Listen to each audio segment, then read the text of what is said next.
Pronto, agora. Gravando a aula.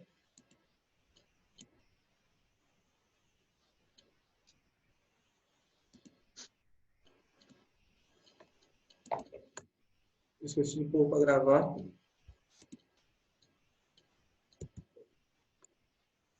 Pronto, acho que agora vai. Pronto. Apareceu o slide na tela? Sim. Ótimo. Vamos lá, vamos lá. Tinha esquecido de colocar para gravar, eu sempre esqueço. E aí eu vou disponibilizar depois a aula para os que não conseguirem assistir no Google Class. Vamos lá então, Maurício de Nassau. João Maurício de Nassau nasceu lá na Alemanha. Ele era um militar culto, uma pessoa bastante esclarecida, também era conde, e ele vai se destacar por ser um governador geral, uma espécie de governador geral, uma espécie de administrador que já tinha passado por alguma experiência nesse sentido, bastante esclarecido, e que vai ocupar o cargo de administrador geral aqui, quando a Holanda consegue invadir Pernambuco e estabelecer lá uma espécie de domínio. Pertencente a uma família nobre protestante calvinista, realizou estudos nas universidades suíças da Basileia e de Genebra. Atuando na carreira militar, ganhou destaque durante o conflito que consolidou a independência dos Países Baixos. A convite da Companhia Holandesa das Índias Ocidentais, passou a ser governador da colônia holandesa no Brasil em 1637. Vai ser convidado, vai aceitar o convite e vai vir para a colônia do Brasil para fazer a sua administração.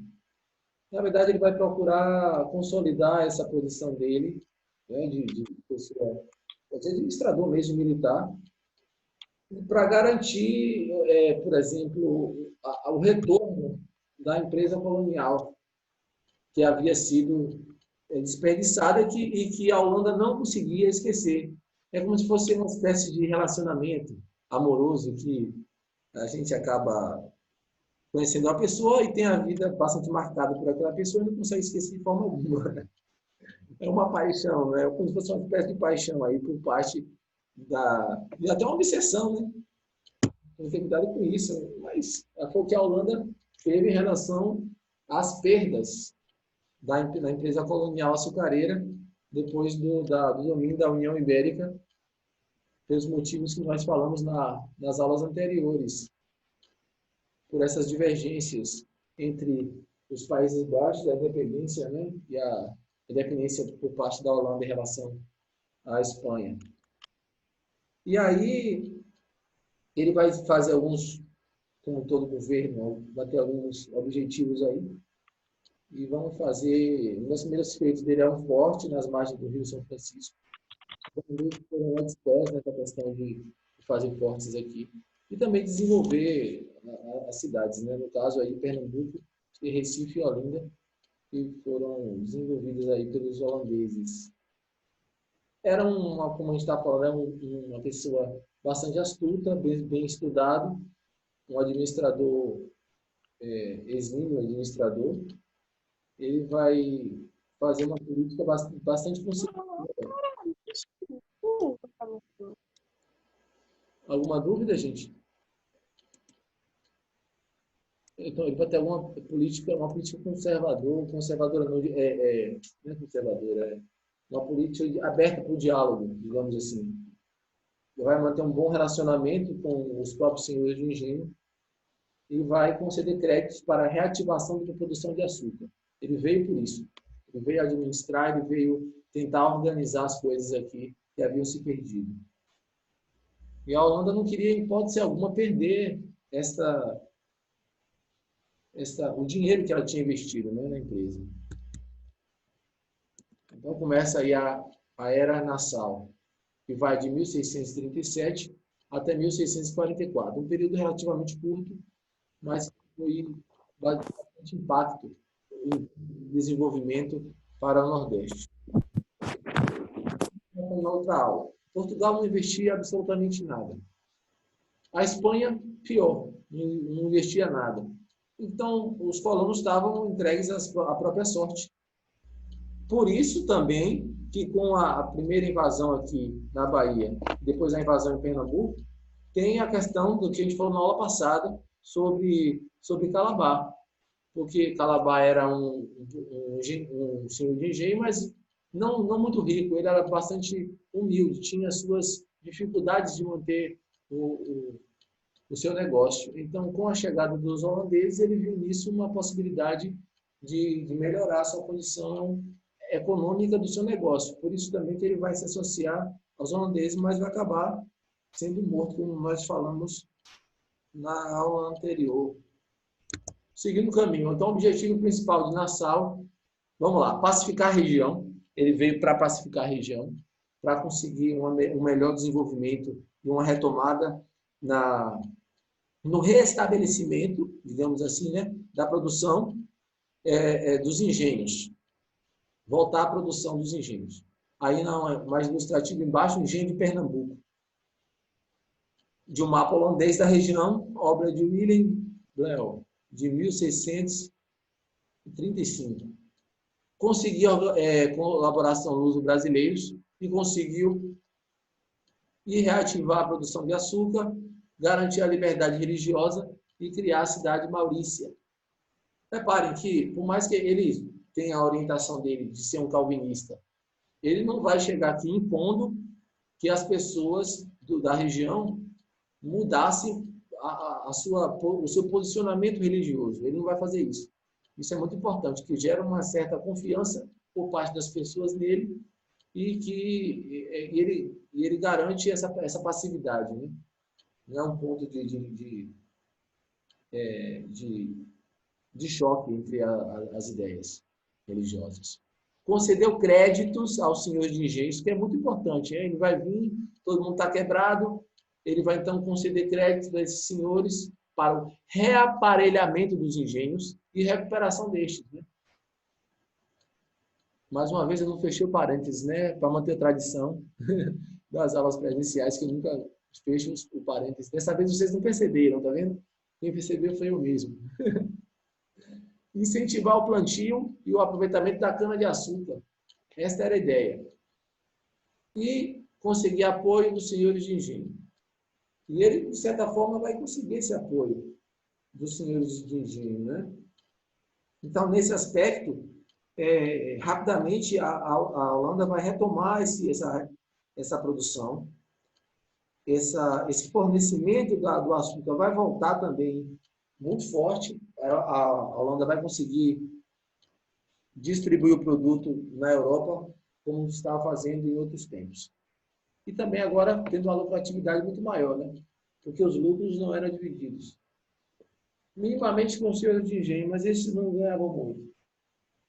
Então, nesse aspecto, a Companhia das Índias Ocidentais vai ter uma administração considerável, vai reconstruir Recife, que vai ser o centro do Brasil holandês. Reparem, Recife é o centro do Brasil holandês. Por isso que ele cria a cidade de Maurícia.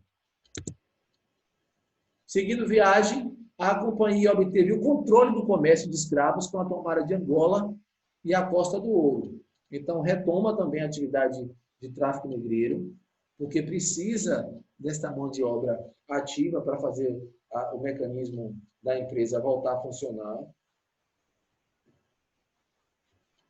A lavoura e o comércio prosperaram, fazendo com que a Companhia das Índias obtivesse bons lucros. Então, com mão de obra, com créditos em dias, com o mercado europeu, o negócio volta de vento em popa. Mas ele vai, aqui embaixo uma ilustração, né? Perdão, Costa do Ouro aqui, Brasil holandês onde estava, depois esse caminho aqui, deslocamento, e Angola aqui embaixo. Então, relativamente curto, né? Não estamos em viagens tão longas. Em 1637 a 1642, vários fortes portugueses na África caíram em mãos holandesas. Na imagem, o Forte São Jorge da Mina, sob o controle holandês na Costa do Ouro. Então, também foi importante porque, como a gente está falando que a Espanha não tinha interesse em administrar essa empresa, os fortes portugueses estavam também abandonados. E aí, eles caíram nas mãos dos holandeses. Destacam-se melhorias na infraestrutura, principalmente a capital, Cidade de Maurícia. Isso vai ter a cidade de Maurícia vai se destacar bastante. Vai ter essa questão da conciliação, porque Nassau vai ter essa habilidade, gente, de convidar alguns dos senhores para poder participar disso. Então, não vai ter nenhum tipo de atrito, não. Também, ele vai, aqui, né, Palácio de Friburgo, construído a mando de Nassau, e foi totalmente demolido na segunda metade do século XVIII. É uma pena, né? Uma construção arquitetônica bastante interessante. Atualmente, no local está o Palácio da Justiça de Pernambuco. Foi criado por Nassau também um jardim botânico, em torno de 20 espécies identificáveis. Na época foram retiradas e replantadas mudas adultas, com 700 coqueiros. Um zoológico foi organizado com 28 espécies doadas pela população local. Então, ele vai fazer uma administração bastante positiva. E tinha essa curiosidade despertada pela rica fauna e pelas belezas naturais da região. E é isso, os holandeses vão ser pioneiros nesse tipo de estudo. E vai ser muito interessante isso. Incentivou os estudos de medicina, história natural e reconhecimento da flora e da fauna. Na Europa vieram estudiosos como George MacGregor e William Piso. Vai trazer esses artistas para cá, estudiosos para cá, para fazer essa catalogação, para descrever essas maravilhas que era o Brasil nesse período. Pintores também, como Franz Prost. Franz Prost também vive aqui. E vão deixar belíssimas pinturas e registro dessa colônia holandesa nordestina. E é isso, ele vai sempre tentar dar maior autonomia à economia local e não vai depender praticamente nada do mercado externo. Nassau também se preocupou com o embelezamento e a modernização de Recife, pavimentando ruas, drenando pântanos, construindo pontes e canais sobre os rios Capiberibe e Beberibe, transformando o pequeno vilarejo em moderno centro urbano. Trouxe também para Recife várias missões artísticas e científicas, como a gente estava falando. Procurou criar um ambiente cultural semelhante ao que desfrutava na Europa. Uma espécie de... Como ele vivia aqui durante esse tempo, ele queria estar bastante confortável. Aí uma capa do livro História Natural do Brasil, lançado em 1648 pelo alemão George MacGregor. Então, isso é muito importante. E, em termos culturais, foi magnífica a passagem dos holandeses. Agora, imagine se os holandeses tivessem dominado toda a região, né? O que eles poderiam ter feito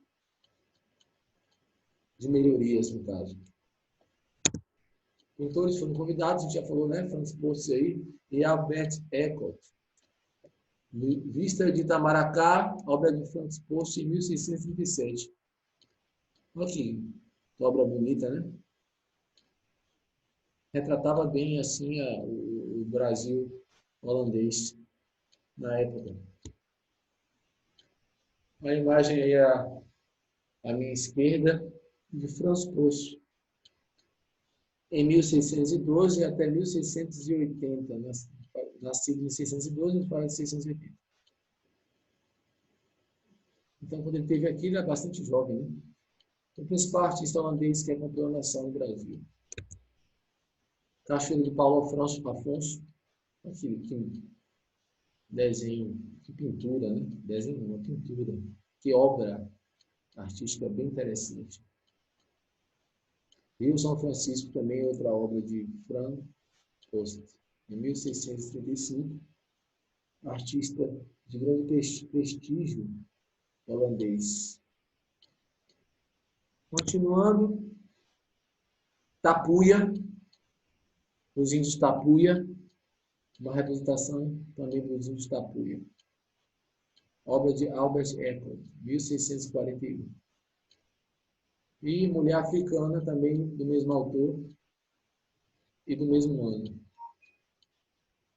Obras realmente fantásticas, né? E ainda bem que temos esses registros, tivemos a oportunidade de perceber com essa proximidade, com o olhar de um artista que viveu, que pintou, que representou aquela população, aquela colônia, naquele período. Outro marco foi a tolerância religiosa entre católicos, protestantes e judeus.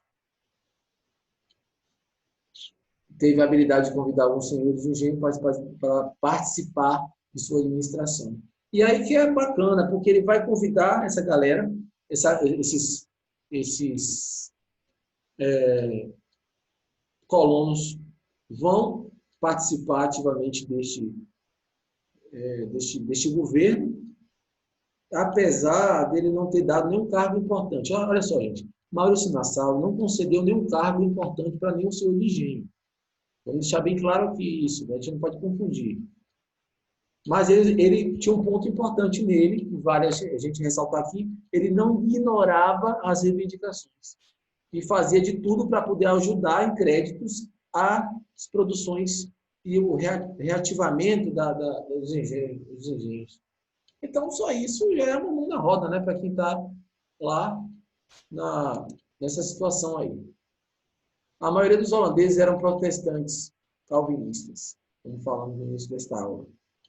Os protestantes calvinistas reuniram-se na Igreja Reformada Holandesa, que foi extinguida depois da derrota holandesa em 1654, pela insurreição pernambucana, né? Que veremos daqui a pouco. Sinagoga Carraus do Israel foi a primeira sinagoga das Américas fundada em Recife por luso-holandeses e funcionou durante o domínio holandês de 30 a 54. Atualmente, abriga o Centro Cultural Judaico Pernambucano. Pernambuco também é um lugar bastante interessante, Recife, né, para se conhecer. Eu não tive essa oportunidade ainda. Espero ter um dia, né? Recife é um lugar bem bonito. É bem próximo aqui, a gente tem uma vida corrida e acaba deixando sempre as coisas para depois, né? Mas é bem interessante. Maurício Nassau adquiriu prestígio como administrador, entrou em conflito com a companhia, que acusava de furtar dinheiro e queria limitar seus poderes. Aí começa a desgastar, né, esse relacionamento aí. Com o passar do tempo, esse relacionamento amistoso, aristocrático, dos latifundiários, e o próprio Nassau e a própria companhia das Minas Ocidentais começou a se deteriorar.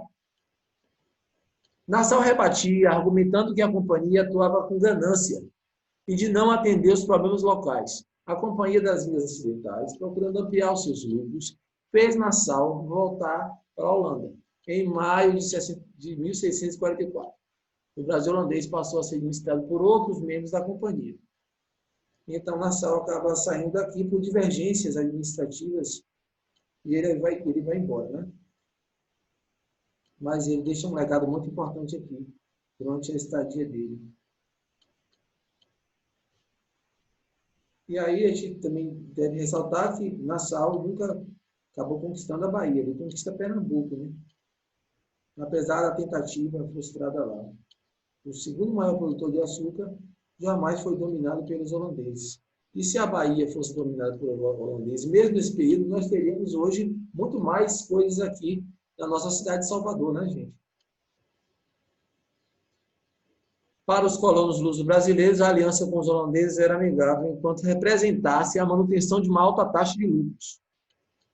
No momento em que esses lucros cessaram, as relações amistosas desapareceram. Exatamente, né? Depois que Nassau foi embora, que acabou esse diálogo entre os colonos e entre a administração holandesa, representada na figura de Maurício de Nassau. Quando acabou isso, ninguém vai apoiar mais quem está aumentando impostos, quem está dificultando a vida, né, o desenvolvimento da vida. Então, começou a cair em problemas aí. Nassau vai retornar à Holanda em 1644, recebendo promoções e cargos importantes. Após 1674, passou a ser príncipe de Nassau-Siegen, um estado criado dentro do Sacro Império Romano Germânico. Faleceu em Cleves no ano de 1679, atual Alemanha. Depois que Nassau foi embora, vai eclodir aqui, então, alguns atritos aí e desavenças para decorrer no período de desgaste ao fim do domínio holandês aqui. E uma dessas atividades vai ser justamente a insurreição pernambucana.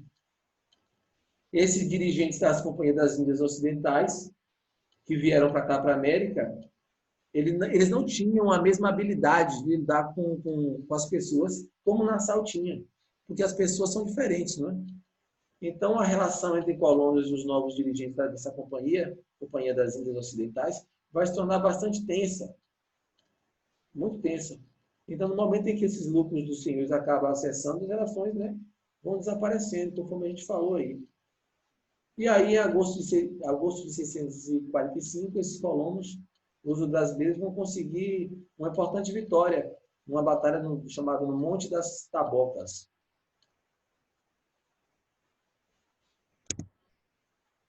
Aí, a mesma imagem, né? Só que essa aí ficou meio ruimzinha. Mas insurreição pernambucana, eu acho que é anterior, né? Essa que está muito mais nítida, né? Esse confronto da insurreição pernambucana. Ficou conhecida também como Guerra da Luz Divina, entre os anos de 1645 e 1654. Um dos nomes mais relevantes foi João Fernandes Vieira, responsável por liderar os portugueses. Insurreição pernambucana aí. Na ilustração de 1817. Insurreição pernambucana. Motivos, então, cerca de 1816. Isso seria no futuro, né, gente? Ó, no futuro. No futuro. Então, para já ir finalizando esta aula, a gente precisa falar, então, desse final, né, do que vai dissolver o Brasil holandês. Então, o Brasil estava livre, porém a Holanda continuava mantendo suas pretensões de domínio sobre a colônia e sobre as regiões africanas conquistadas de Portugal. Esse impasse gerou um conflito armado entre portugueses e holandeses. Logo depois desse incidente aí, Portugal recebeu imediato apoio da esquerda britânica, o que forçou a abertura de negociações diplomáticas entre a Holanda e Portugal e, finalmente, a assinatura da Paz de Haia, em 1661. Então, em 1661 vai ter a assinatura da Paz de Haia. Então, a Paz de Haia, o que foi a Paz de Haia, gente? A Paz de Haia foi esse acordo feito entre Portugal com a própria Holanda, onde Portugal ficava obrigado, por lei, a pagar à Holanda uma indenização de 4 milhões de cruzados em dinheiro. Também açúcar, tabaco, sal e outras coisas. Porque era uma espécie de ressarcimento ao que os holandeses haviam investido na colônia, né? Então, a Paz de Haia foi isso, foi esse acordo firmado. Essa abertura da negociação e o acordo firmado entre a Holanda e Portugal. O auxílio inglês a Portugal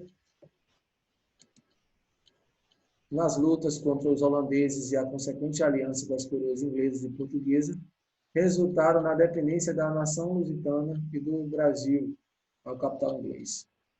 Ninguém faz nada de graça, né, gente? Então, o que acontece? A Inglaterra interviu, ajudando Portugal a expulsar os holandeses daqui, mas também agora Portugal fica em dívida. Portugal paga uma dívida com a Holanda e automaticamente acaba assumindo uma outra espécie de dívida, outro compromisso.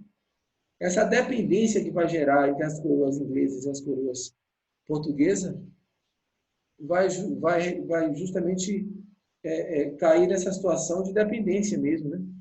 Que vai atravessar séculos e séculos aí. ao passo que, à medida em que Portugal era forçado a assinar alguns tratados políticos e econômicos com a Inglaterra. Então, para o Brasil, a consequência foi muito ruim da expulsão dos holandeses aqui, né? Mas também os próprios holandeses também acabaram provocando esse distanciamento, porque aumentaram os impostos e a forma de governar também mudou, né?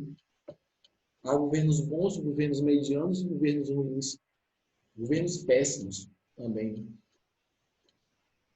Para o Brasil, a consequência mais séria da expulsão holandesa foi a decadência da empresa colonial açucareira. Então, aqui chega ao fim, gente. Essa temporada de estudos que a gente está falando sobre o Brasil açucareiro. Os holandeses, após a expulsão do Brasil, foram plantar cana-de-açúcar nas Antilhas, valendo-se da experiência que havia adquirido na cultura cana-de-açúcar do Brasil.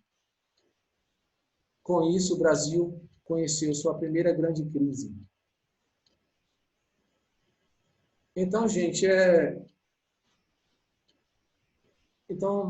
basicamente é isso. Então, mais uma coisa que eu queria falar para vocês, não sei se vocês assistiram a série do Brasil do Açúcar que eu disponibilizei aí há um tempo atrás, bem interessante lá no Google Class. Temos um tempinho ainda.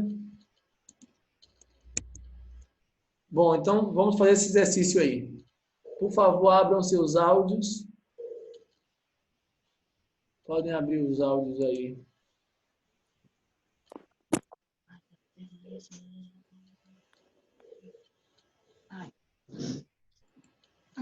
Vamos então tentar responder essa questão, gente. Uma questão só, eu coloco para vocês aí.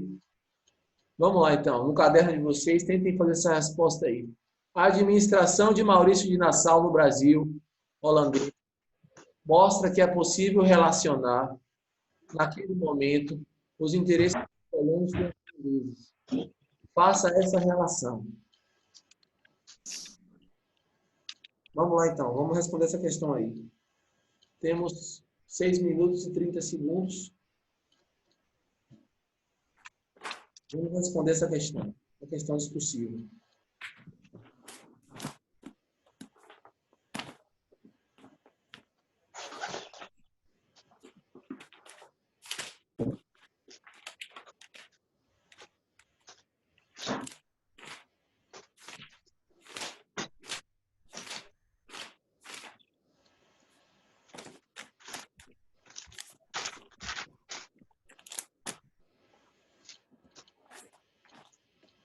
Enquanto isso, vamos fazer uma chamada rapidamente aqui para ver quem estava na aula de hoje sobre Maurício de Nassau.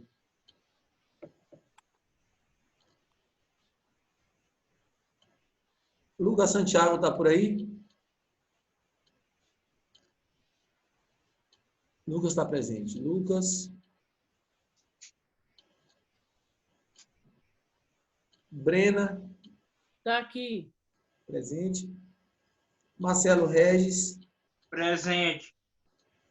Regis está na área.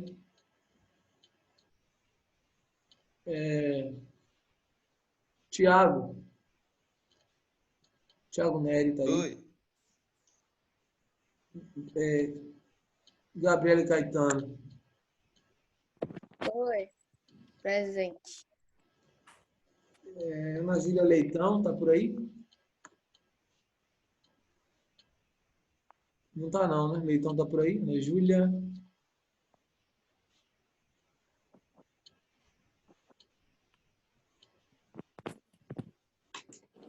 Ana Júlia Oliveira está? Tá. Tô. Leitão estava na outra aula de geografia. Por que não está assistindo a minha? Eu já não sei.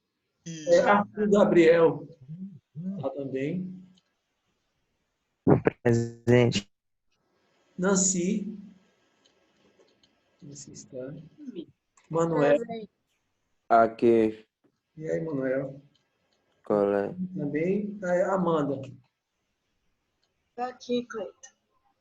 Pronto, então todos presentes. Vamos tentar responder então, gente. Fique à vontade para responder. Deixa vocês em paz um pouquinho. Se tiver alguma dúvida, querem que eu fale alguma coisa, que eu esclareça alguma coisa, Não. estou aqui à disposição de vocês, hein? Se tiver alguma dúvida. Então, você vai passar alguma atividade lá no Class? Ó, esses dias eu não passei, não. Você vai passar, velho? Se vocês quiserem, eu posso pensar alguma coisa, mas eu não passei, não, porque eu fiquei muito atribuído aqui, com tanta coisa para fazer slide, fazer prova. Muito carregado. Eu acho que, Pedro, cuidado para não infartar, pelo amor de Deus. Não tem leito hospitalar, não. Exatamente. Estou muito sobrecarregado esses dias aqui, ainda mais agora tenho que fazer as provas. Se preocupe Precisa não, tá suave. Concordo. Nem estou muito preocupada. Fique de boa. Menos está passando exercício para você, né? Eu sou professor que Quieto, não está faixa passando, aí. está menos consumindo. Você é o professor que só passa videoaula pra gente assistir. Pois é. Isso não é gostoso? Não. Não. Depende. Em pleno horário do jantar, ele vem me passar aula para eu assistir. Pelo amor de Deus. Eu vou passar um questionário de 20 questões para você. Depende. Se você colocar a resposta lá na colocar a resposta pra gente, a gente até responde lá no Blind, sei lá. É isso aí. A gente até responde. Vou pensar em alguma coisa bem bacana para colocar lá. Nossa senhora, jogo muito. Pense em uma atividade bem legal e coloque a resposta lá na internet, que a gente responde tudo. Concordo. Né? Isso. É mesmo um exercíciozinho. É muito mais fácil e econômico. Vamos começar respondendo essa questão. Bom, vamos lá, né? Então o tempo está acabando, só tem 2 minutos. Vamos responder, né? Senão já foi. E a aula hoje foi bem produtiva. Pelo menos eu percebi. A administração de Nassau no Brasil holandês mostra que é possível relacionar, naquele momento, os interesses dos colonos com os holandeses. Faça essa relação. E aí vocês me respondem o quê? Eita porra. O Gerry chegou aqui. coronavírus. O Gerry chegou aqui, minha Nossa Senhora. Conseguiram responder? Muito É engraçado. assim que morre. 1 minuto e meio na aula, hein? Ai. Aqui, ó. A gente vai faz essa relação. Nós percebemos, então, que um dos pontos importantes da vinda de Nassau para cá foi o quê? Foi a tentativa da retomada da produção e da exportação de açúcar, não foi? Ele vem para cá com essa missão. Isso vai interessar tanto os senhores de engenho como os holandeses. Vai interessar ambas as partes, que a produção continuasse. Ele também vai fazer o quê para ajudar? Ele vai fazer uma política conciliadora, ele não vai alterar a questão religiosa, ele vai conceder créditos para a reativação dessa produção. Então, rapidamente, ele vai conseguindo conquistar o apoio e a admiração até. Vai ajudar algumas pessoas vai convidar alguns desses para poder participar da administração. Não vai conceder cargos a eles, mas vai ajudá-lo bastante nessa questão. Então, rapidamente a Holanda vai voltar a ser o fornecedor de açúcar e distribuir o produto na Europa. Essa é a resposta. Então, foi isso, gente, a aula de hoje. Muito obrigado.